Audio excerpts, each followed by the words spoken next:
Welcome to Shorty's SuperCoach and welcome to another player profile. Now, tell me if I'm going crazy here. Brad Crouch, he's strongly come into my considerations, and I tell people not get sucked into JLT form, but I just couldn't help myself. Looking at him play the other night, I just thought, gee whiz, and I'll tell you how I got to this predicament. Now, as you guys know, I like to keep the midfield simple. Now, I am flirting with the idea of going against my theory. But to be fair, those sort of theories haven't won me the 50k of late, hasn't got me close. So maybe it's time to change, do something different, maybe take a bit more of a risk. Now, let me walk you through it. So I had Fife and I had Kelly in the midfield. Now, I wanted to see probably one JLT game from them. Now, we are not going to get that. Kelly didn't play the other night and Fife's not going to play.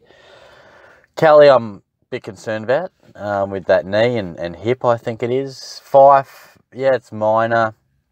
He's not going to lose fitness and that sort of thing, but it keeps flaring up. We were told that AFLX, he'll be right, he'll be flying, and it just flared up. So historically, he doesn't often play 22 games anyway.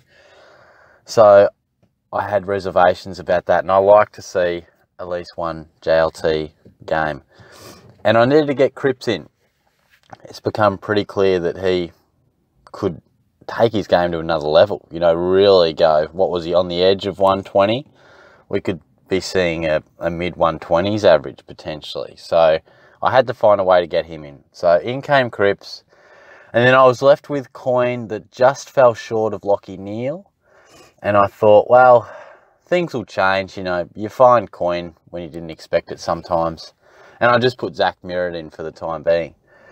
And then I saw Crouch play and I thought, wonder if I just play around. So I just put Merritt out, brought Crouch in at 418k. And that, pocketed me a bit of coin. I had a bit in the bank. And then all of a sudden, because you're not going to do this unless it can help you out elsewhere. You're not going to take a little bit away from an out-and-out premium to go to Crouch just to top up some rookies or something. You really want to be getting points from somewhere else, quite considerably. Now, Tom Liberatore, very impressive last week, playing through the midfield, 8 clearances, contested ball, looking really, really good.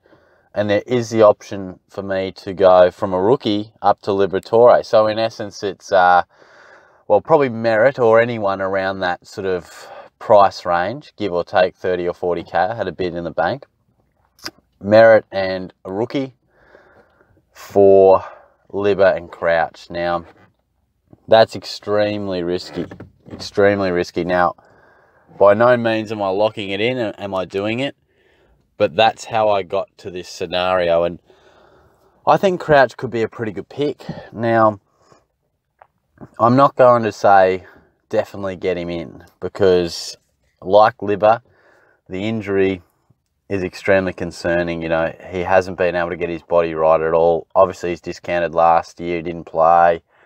But whenever he has played, he's scored. He averaged 87 in his first season. 2017 was 96. He's had averages in the 90s. And whenever he plays, they're high 80s, early 90s. And I think with a good preseason behind him and 2 JLT games of 110 plus, I believe it was, I think he could be ready to really go bang. And this is a guy that if we look back to his younger days, he was spoken about as an absolute superstar. Played some amazing footy as a junior and many thought he would be one of the best going around. And, obviously working in Ballarat, dealing with the Rebels and that, a lot of people say who's the most talented player you've seen come through the Rebel system, and Brad Crouch is a regular name. So very, very interesting. Now, of course, you don't want to take too many of those sort of risks because it can blow up in your face. I think Liberatore is less of a risk. Being at 300k, he doesn't have to do much to at least go up in value. And we know that he's done some really good numbers when he has played inside midfield. Crouch is probably the more risky one. And I actually think he's got a better ceiling. I think Adelaide will be on the up. I think Sloane and the 2 Crouch boys, Gibbs as well, is going to make for a really impressive midfield. And I just feel as if the Crows might bounce back to some of their really good form. And look, I know they're only pracky games, but sometimes they can offer an insight, particularly when it happens back to back. And I can really see the Crouch boys and Sloane just dominating around the centre bounce and the stoppages. That's what I really like. You know, in and under, Brad Crouch is just a recipe for good SuperCoach points if the body can hold up. I think he wins it on the inside. He tackles hard. He wins clearances. He's a hard runner. You know, we're regularly going to see high 20s, around the 30 mark touches, 5 tackles, 6 clearances.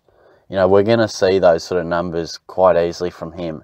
The big question mark is, are you prepared to take that punt on a guy whose body has let him down time and time again? I know even throughout the pre-season he had a minor setback where he missed a week. So the concern is that he could miss, even if he doesn't cop a serious injury, he could miss the odd week, just given he is someone that they need to wrap in cotton wool if there is a bit of a flare-up. Oh, geez, a bit sore.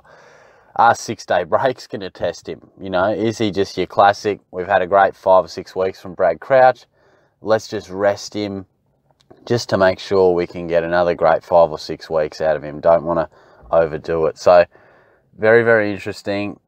Where am I at the moment? I'm extremely tempted. I'm not committing to anything because we've still got a little bit of time. Things change. Sometimes you make changes that you didn't anticipate, but injury or selection sees you change certain things, and all of a sudden you've got a bit more coin freed up.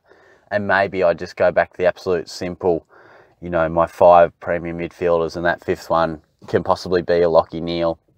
So I'd be very interested to see what you think about that one. It has a lot of risk about it, but what it does allow me to do is bat to 6 instead of 5 in my midfield. And I guess in a perfect world, Liberatore and Crouch, at the very least, average high 90s. At the very best, 105 plus. At the very worst, they both get injured and leave me with an out-and-out headache. So that's really what it's about, isn't it? You know, you might go 1. But if you go 1, you've probably got 100-something K floating around. So where are you going to use that? Should you just go with both? I mean, that was the predicament I was in. I thought, well, I'll try Crouch. He's on fire. Oh, hang on. I've got 170, 180 K in the bank. Well, the only person I can really get to that I want to, you know, you could maybe float around a Robertson or maybe someone else. But I thought, well, Libba was impressive. I can just go Bewley to Libba. So it's food for thought. So I thought I'd dish this one out. I'm currently in Apollo Bay, recording this one in Geelong, but by the time it goes up, I'll be sipping on a couple of beverages in Apollo Bay for the long weekend, so that should be all sorts of fun. Probably next video will be Tuesday, I would say. There's been a little bit of a break in some of these vids, so I just wanted to get this one out after a few days without one and knowing that I'd be away. So hopefully you guys get around it and comment away and subscribe and all that sort of good stuff. But I'll be back to wrap up everything JLT with Langers very soon, and we'll talk then. Cheers.